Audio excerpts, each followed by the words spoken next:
Hello and welcome to the Spotlight. This is the segment of the podcast where we just talk about the latest things happening in the internet world or whatever. For those who know, I usually host this podcast with my co-host Astro, but this segment is one of the ones where it's just one of us. And today I wanted to discuss the Mandalorian and Grogu movie that, as of recording this, came out yesterday. Now, I am an avid Star Wars fan. I love Star Wars. I've loved Star Wars for as long as I can remember. And I just want to say I am worried about this movie. Now, I don't know if I didn't say this, but I haven't seen it yet. As of recording this, I'm going to see it literally tomorrow. So there will be a future video just reviewing the film and talking about thoughts, opinions, whatever. But this is just my feelings about it the night before I go to see it. And from watching the trailer and just hearing people around with it, how they talk about the movie, I'm worried, right? This is the first time a Star Wars film has been in theaters since 2019. And 2019, that was Rise of Skywalker. And if you've seen that movie, I don't have to tell you how big of a disappointment that movie was. And I feel like disappointment is me putting it lightly. It was awful. And I could sit here for probably 12 hours explaining to you why not only that movie, but the sequels as a whole should not exist. That aside, we're coming back from a slump in Star Wars theatrical releases. And I'm worried about this one, that this is the movie that's breaking the trend of silence that we've had from Lucasfilm and Disney. From what I've heard, from what I've seen, and from watching the trailer, it feels to me that this movie is simply being released because Disney knows that with younger audiences, Grogu still resonates deeply, right? And has that like cultural power, I guess you could say, to draw audiences in. And even with the name of the film, Mandalorian and Grogu, like it's just, I don't even want to say it aggravates me. It's like, it's not what I was expecting, and it's not what I kind of wanted as a Star Wars fan. Now, I haven't seen the movie, obviously. Like I said, I'm going to go see it tomorrow. But just off of hearing it, and from hearing people who have seen the movie have said, I've heard that it's made for the kids, and that's not inherently a bad thing. But for me, when I hear that, I associate that with not good writing, among other things, because for some reason, when studios make something that they feel like is geared towards the younger audience, they feel like they don't have to put the work in to make it good, because I don't know. So that has me worried. Like, from watching the trailer, it seems like that the main villain is going to be the Hutts. That's not a bad thing. I think Rada the Hutt is going to be in it from Star Wars The Clone Wars. That's Jabba's son. Yeah, Jabba's son. And if he's in it, I think his name is Rada the Hutt. If I am wrong, I will be very sad. But if he's in it, that's cool. Like I like that character because it was established all the way back in the Clone Wars animated TV show, which I personally hold dear to my heart. But it's just worrisome.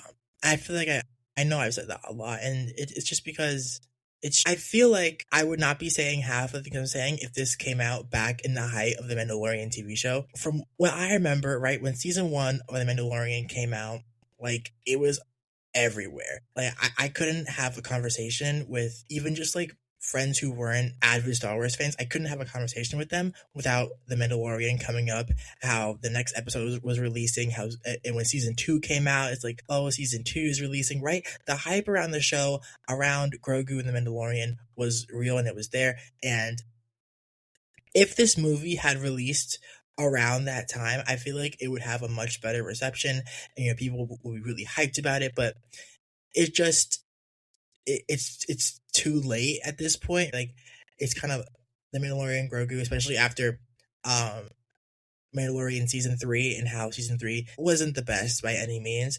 It's kind of fallen off. And then you also pair that with the fact that Disney has been pumping out stuff for Disney Plus, and they find a trend, they find something that works, and once they have that, they feel the need to like milk it until it's as dry as the Sahara. And I don't like that. And they've done it with Marvel, they've done it with Star Wars, and it's annoying to see them just drain all of the life out of these beloved franchises. And that's why, if you've watched this channel before, I cannot stand Disney because of what they've done to mainly Lucasfilm and to a lesser extent Marvel, among other things. I just don't like them. But it's just annoying to have to deal with that.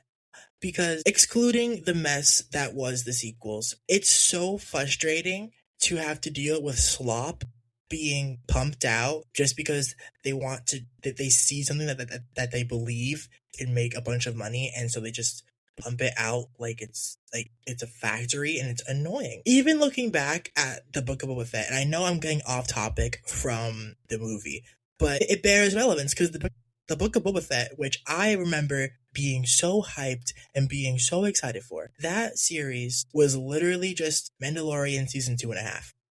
And it's because Disney doesn't believe that they can have something stand alone without Grogu. They felt the need, they probably panicked, and they were like, we have to have Grogu in it because the Book of Boba Fett cannot stand by itself, and without Grogu, it's not going to draw in the audiences, and the series is going to flop. And I hated that. Before Din Djarin and Grogu came into the Book of Boba Fett, I was enjoying myself. It wasn't like the best thing I've seen, but once they joined and I saw them and I was like, okay, they have literally stolen the show from the person that is in the title. How do you manage to do that?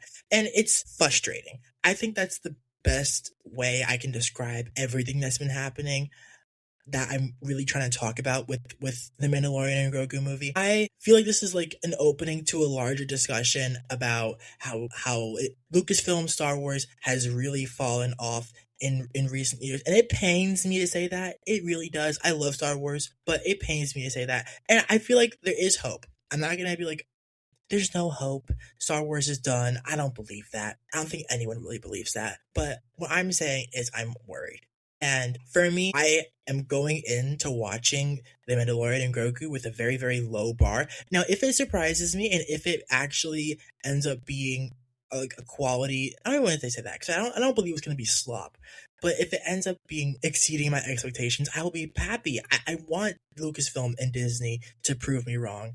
I want that. So we'll see what ends up happening. But what I'm saying is my hope really lies in the next film. Like, I think Star Wars Starfighter comes out next year. I am like crossing my fingers and hoping that Star Wars Starfighter is what is needed and what can ultimately take Star Wars into a new path of greatness. I don't know.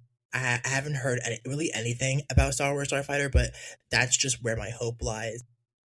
Like Princess Leia, I feel like Princess Leia right now talking to Obi-Wan, talking about you're my only hope, because that's what it feels like, and that's what it feels like to me. I really, really hope again that everything I just said gets proven wrong tomorrow when I go see the movie. I am gonna be so saddened if Star Wars' first theatrical release since 2019 ends up just being awful. I will be so sad because I feel like all of us who have grown up on Star Wars remembers that feeling of sitting in the theaters and watching the rolling credits in the beginning of a Star Wars film. It's magical, and I miss that. And we've had Force Awakens, The Last Jedi, and then The Rise of Skywalker to look forward to. It's like, ew.